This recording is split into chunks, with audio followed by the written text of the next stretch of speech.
Assalamualaikum warahmatullahi wabarakatuh. Kami dari kelompok 11 akan mempresentasikan tentang balance scorecard dari mata kuliah teori organisasi. Nama kelompok yang pertama ada Widya Kristanti, yang kedua ada Triara Yulia Banobe, dan yang ketiga ada Bamiri Yahya. Apa sih balance scorecard itu? Yaitu merupakan penilaian dalam mengukur bagaimana kinerja perusahaan, kaitannya dengan pelaksanaan misi dan strategi perusahaan, yaitu balance yang artinya berimbang, dan scorecard yang artinya kartu skor.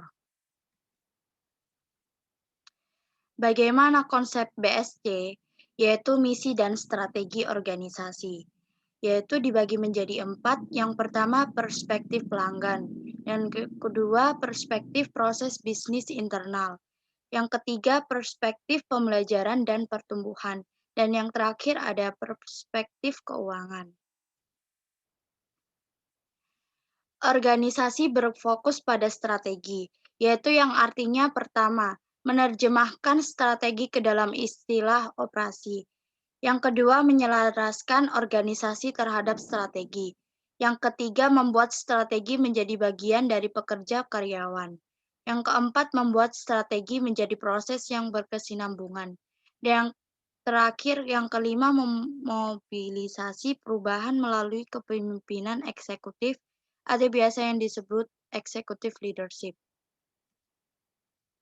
Selanjutnya akan dipresentasikan oleh Bamiri Yahya. Perspektif balance scorecard. Perspektif keuangan. Apa tindakan konsekuensi ekonomi yang diambil untuk jangka panjang dan jangka pendek? 3 tema strategis. Pertumbuhan pendapatan, yaitu meningkatkan jumlah produk baru, menciptakan aplikasi baru bagi produk yang sudah ada. Penurunan biaya, bagaimana biaya dapat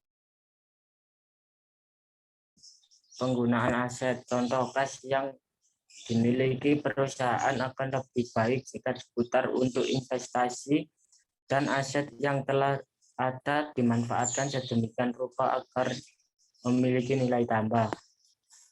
Yang pertama ada perspektif pelanggan. Segmen pasar dan pelanggan di mana unit bisnis akan bersaing. Tujuannya itu peningkatan pangsa pasar, peningkatan retensi pelanggan, peningkatan pelanggan baru, peningkatan kepuasan pelanggan, peningkatan profitabilitas pelanggan. Yang kedua ada perspektif proses. Proses yang diperlukan untuk memberikan nilai kepada pelanggan dan pemilik.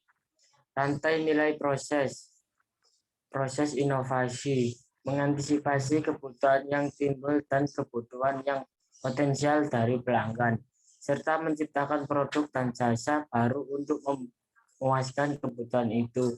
Proses operasional, menghasilkan dan mengirimkan produk dan jasa yang telah ada kepada pelanggan.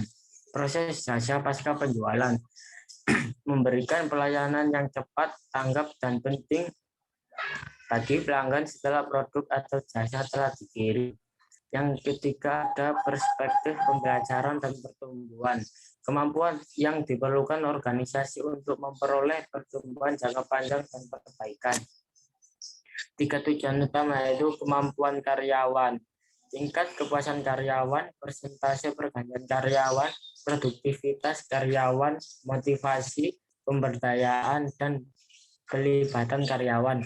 Bagaimana karyawan tersebut dapat aktif dan berinisiatif untuk menggunakan dengan benar dan maksimal kompetensi yang telah dimilikinya. Peningkatan kemampuan sistem informasi.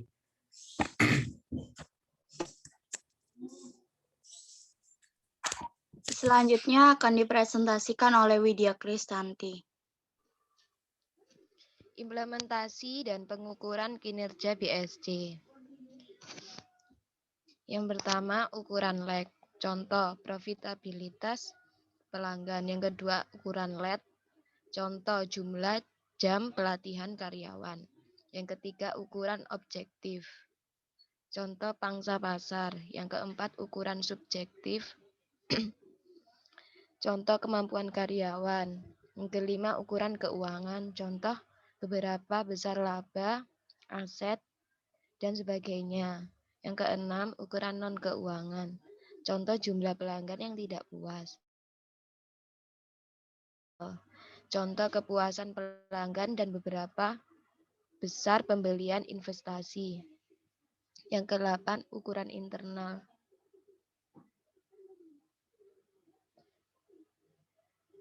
Kegagalan dalam penerapan BSC.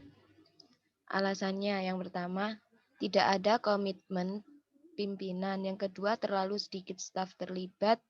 Yang ketiga, scorecard disimpan saja. Yang keempat, proses penyusunan yang lama dan sekali jadi. Yang kelima, menganggap balance scorecard sebagai sebuah proyek. Yang keenam, kesalahan pemilihan konsultan. Yang ketujuh, atau menggunakan balance scorecard hanya untuk keperluan pemberian kompensasi.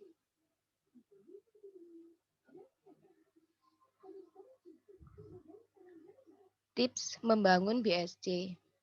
Memiliki visi strategi dan misi yang jelas. Adanya komitmen tegas dari pimpinan.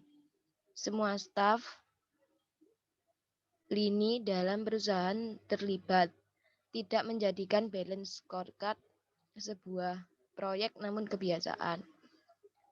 Komitmen dalam menjalankan scorecard sehingga ada evaluasi perbaikan dan perkembangan yang baik, dan lain-lain.